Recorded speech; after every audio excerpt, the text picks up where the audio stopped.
দেবের পর এবার অঙ্কুশের সঙ্গে জুটি বাঁধতে চলেছেন যিশু। কোন ছবিতে মুখোমুখি হবেন দুই তারকা?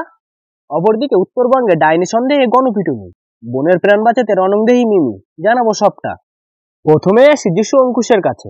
আর মাত্র কিছু ঘন্টার অপেক্ষা, তারপরে একসঙ্গে ধরা দেবেন অঙ্কুশ হাজরা এবং যিশু সেনগুপ্ত। কিন্তু সে তো ছোট পর্দায়।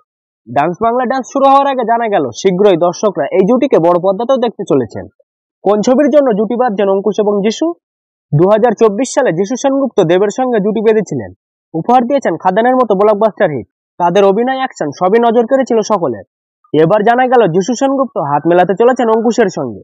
তাদের একসঙ্গে দেখা যাবে মির্জা 2 ছবিতে। 2024 সালে মুক্তি পেয়েছিল মির্জা। সেখানে সেই দৃশ্য কয়েক সেকেন্ডের জন্য দেখা মিলেছিল যিশু সেনগুপ্তর। তখনই আভাস পাওয়া গিয়েছিল যে সিকুয়েল আসতে পারে, আর সেখানে দেখা মিলবে যিশু সেনগুপ্তর। এবার জানা গেল সেই জল্পনা সত্যিই। মির্জা 2 প্রসঙ্গে অঙ্কুশ জানিয়েছেন এটা বাংলার সব থেকে বড় ছবি হতে চলেছে। তিনি স্বীকার করেছেন যে যিশু সেনগুপ্ত থাকছেন তার সঙ্গে এই ছবিতে।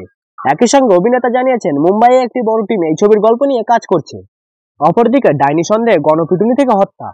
উত্তরবঙ্গের অঞ্চলের প্রেক্ষাপটে মুক্তি পাচ্ছে নির্ঝর মিত্রের নতুন সিরিজ। কুসংস্কারচ্ছন্ন অন্ধকার সমাজে দুই বোনের বাঁচার লড়াইয়ের কাহিনী ফুটে উঠবে ওটিটির পর্দায়। নারী দিবসের রাতে মুক্তি পেয়েছে ডাইনির রুদ্ধশ্বাস ট্রেলার। উত্তরবঙ্গের প্রেক্ষাপটে দুই বোনকে কেন্দ্র করে আবর্তিত হয়েছে ডাইনির গল্প। বড় বোনের নাম পাতা এবং ছোট বোনের নাম লতা। মিমি চক্রবর্তীকে দেখা যাবে পাতার চরিত্রে। গ্রামের বাসিন্দারা যখন ডাইনি সন্দেহে বোনের উপর চড়াও হয়, তখন রণংদেহী অবতারে তার প্রাণ বাঁচাতে মাঠে নামে পাতা। লতা যে কিনা শৈশব থেকেই দিদির চোখের বালি, সেই বোনের জন্য গোটা গ্রামের বিরুদ্ধে যায় পাতা। এমনকি নিজের প্রাণের পরোয়াও করে না সে। পাতা কি পারবে এই কুপোতার হাত থেকে বোনকে রক্ষা করে নতুন জীবন দিতে?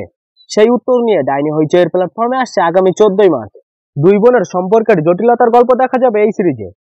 বাস্তব জীবনের বেশ কিছু ঘটনার সঙ্গে কাল্পনিক কথা কাহিনী মিশিয়ে চিত্রনাট্য সাজানো হয়েছে বলে সংবাদ প্রতিদিন.in-কে জানিয়েছেন পরিচালক নির্ঝর। দুই বোনের তিক্ত সম্পর্কের নেপথ্যের কারণ কি, সেই উত্তরের জন্য অপেক্ষা করতে হবে 14 মার্চ পর্যন্ত। কারণ সেদিনই হইচয়ের পর্দায় মুক্তি পাচ্ছে ডাইনি।